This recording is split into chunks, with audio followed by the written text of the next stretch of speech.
Welcome class fifth Sakina public school. Class fifth की science में हमारा चैप्टर नंबर 5 चल रहा है। चैप्टर नंबर 5 गुड हेल्थ के ऊपर है। इसमें हमने आज हमारा लेक्चर नंबर 8 है। इसमें हमने पहले बात कर ली है, न्यूट्रिएंट्स की बात कर ली। न्यूट्रिएंट्स के बाद हमने इसमें डिफरेंट न्यूट्रिएंट्स के क्या रोल्स हैं और कौन कौन सी चीज़ें खाने पर हमको उन न्यूट्रिएंट्स से हमारे काम की जो चीज़ें हैं वो मिल जाती हैं।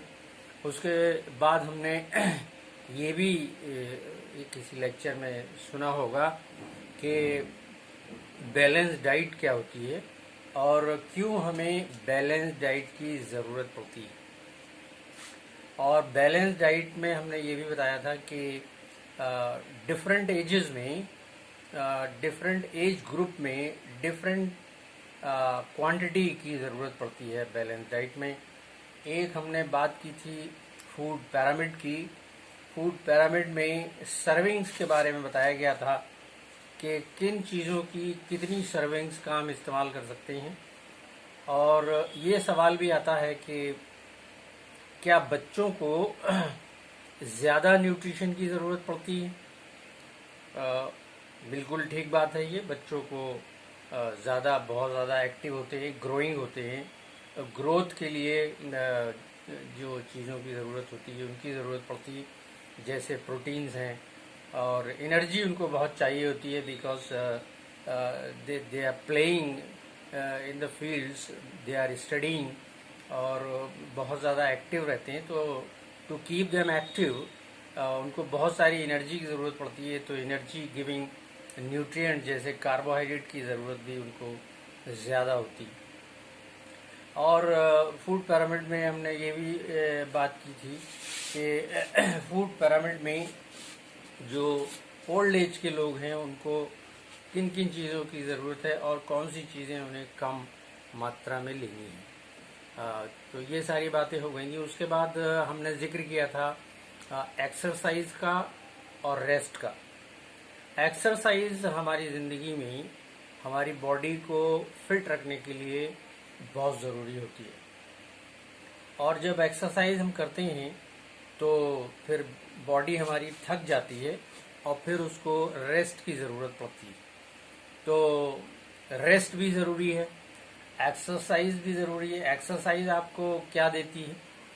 एक्सरसाइज आपको देती है इंक्रीज्ड सर्कुलेशन ऑफ ब्लड। अगर बॉडी में ब्लड सर्कुलेशन प्रॉपर होगा, सही तरीके से होगा, स्लो नहीं होगा, तो सारी ज़रूरी चीज़ें ब्लड पूरी बॉडी में आसानी से डिस्ट्रीब्यूट करेगा, क्योंकि ये एक ट्रांसपोर्टिंग मीडियम है। और ट्रांसपोर्टिंग मीडियम का काम है चीज़ों को हर सेल तक ट्रांसपोर्ट करना। जब हम न्यूट्रिशन या न्यूट्रिएंट्स लेते हैं, they get digested in our digestive tract और alimentary canal, from where the digested end product of the nutrients or the food, they are absorbed and reach the blood circulation. Then the blood carries these nutrient end products to the cells. Cells में क्या होगा इनका? जब ये sales में पहुंच जाते हैं, जैसे digested carbohydrate take the shape of glucose. Glucose is the ultimate source of energy. Cell में ये ग्लूकोज पहुंचा दिया जाता है बाय द ब्लड। सेल में पहुंचा दिए जाते हैं digestive end product of proteins. Cells में पहुंचा दिए जाते हैं digestive end product of the fats, fatty acids और ग्लिसरॉल्स। प्रोटीन्स के डाइजेस्टेड एंड प्रोडक्ट हैं अमीनो एसिड्स और कार्बोहाइड्रेट के एंड प्रोडक्ट्स हैं the simplest molecule the glucoses. Glucose जब सेल में पहुंच जाता है तो सेल इससे एनर्जी एक्सट्रैक्ट करता है और इस एनर्जी को एक्सट्रैक्ट करने के लिए उसको ग्लूकोज के ऑक्सीडेशन की जरूरत पड़ती है बच्चों।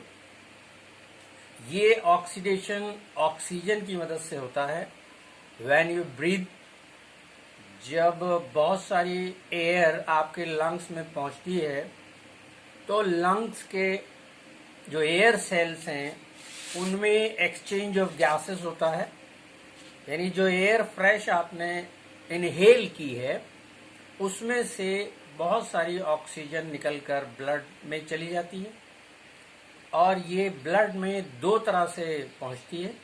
एक तो प्लाज्मा में डिसॉल्व हो जाती है, दूसरी रेड ब्लड सेल्स इसको कैप्चर करते हैं इस ऑक्सीजन को, और उनको कैप्चर करने के लिए, ऑक्सीजन को कैप्चर करने के लिए उनके पास एक प्रोटीन है, उसको हीमोग्लोबिन कहते हैं। जब ये ऑक्सीजन को पकड़ लेती है तो ऑक्सी हीमोग्लोबिन कहलाती है और ब्लड के सर्कुलेशन के साथ रेड ब्लड सेल्स जिनमें ये कंपाउंड है ये भी दौड़ रहा है पूरी बॉडी में, then it reaches the cell. तो सेल में अब दो चीजें पहुंच गई बाय द ब्लड, एक तो ग्लूकोज पहुंच गया और दूसरा ऑक्सीजन पहुंच गई, और फिर इसका ऑक्सीडेशन हुआ ग्लूकोज का, और इस ऑक्सीडेशन के लिए बच्चों वहां पर कुछ रेस्पिरेटरी एंजाइम्स होते हैं, ऐसे केमिकल्स हैं जो इस ऑक्सीडेशन में मदद करेंगे। जब ये ग्लूकोज का ऑक्सीडेशन होगा with the help of oxygen तो बनेगी एनर्जी और बनेगी कार्बन डाइऑक्साइड और बनेगा वाटर। मैं यहाँ पर इसको अभी आपके उसमें तो नहीं है लेकिन यहाँ पर लिखे देता हूँ इसको कि कैसे ये होता है तो आपको समझ में आएगा। तो ग्लूकोज का मैं फार्मूला लिख रहा हूँ।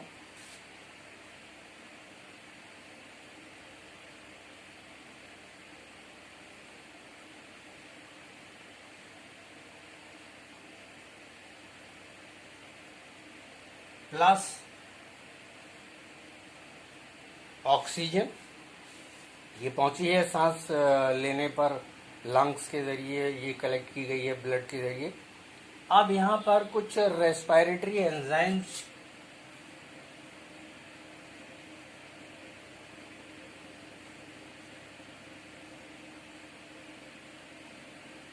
जो पहले से ही सेल में मौजूद हैं, ये अपना काम करेंगे। The chemicals they are acting on this glucose and oxygen, और इसके नतीजे में हमने आपको बताया, अब यहाँ तो जगह नहीं है तो हम नीचे लिखे देते हैं। इसके नतीजे में बना carbon dioxide plus H2O water plus energy.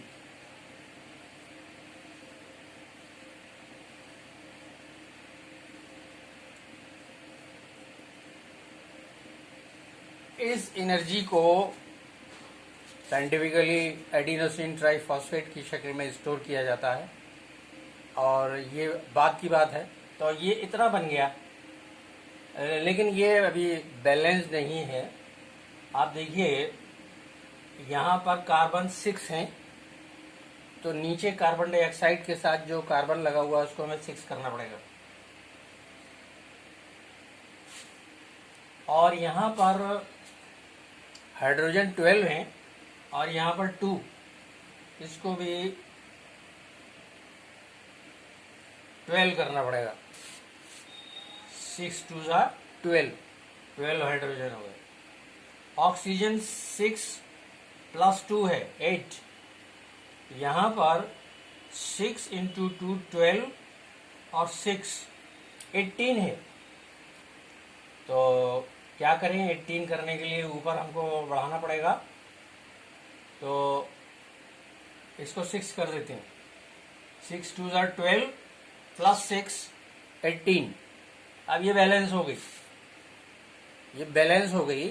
तो हमारे पास इस ऑक्सीडेशन में क्या क्या बना, कार्बन डाइऑक्साइड, वाटर और एनर्जी। यही एनर्जी आपको दिन भर रात भर मुख्तलिफ काम करने के लिए ताकत देती रहती है। एडिनोसिन ट्राइफॉस्फेट सेल में जब बहुत सारी एनर्जी तैयार हो जाती है तो उसको कहाँ रखा जाए बच्चों, तो सेल के पास कुछ ऐसे ऑर्गेनेल्स हैं, हमने शुरू में शायद कभी बताया हो, नहीं बताया तो अब सुन लीजिए। उनका नाम है माइटोकॉन्ड्रिया।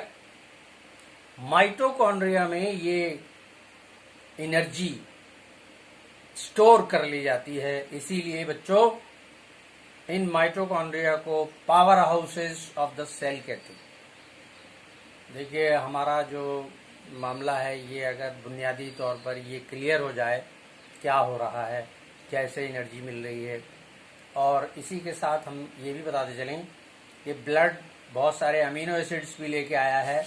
अमीनो एसिड्स को कहा जाता है प्रोटीन्स की body building bricks. Amino acid जब सेल को मिल जाते हैं तो सेल अपनी मर्जी के प्रोटीन तैयार करता है, उनको जोड़ जोड़ के, और इस तरह से ग्रोथ होती है और रिपेयर होती है।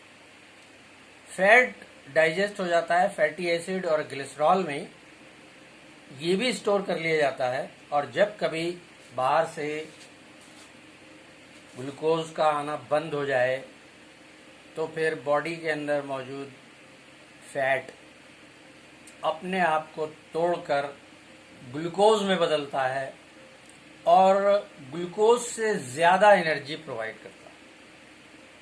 तो चलिए, आज तो ये पुरानी बात में ही हमारा टाइम जो है गुजर गया। नेक्स्ट लेक्चर में और बात करेंगे।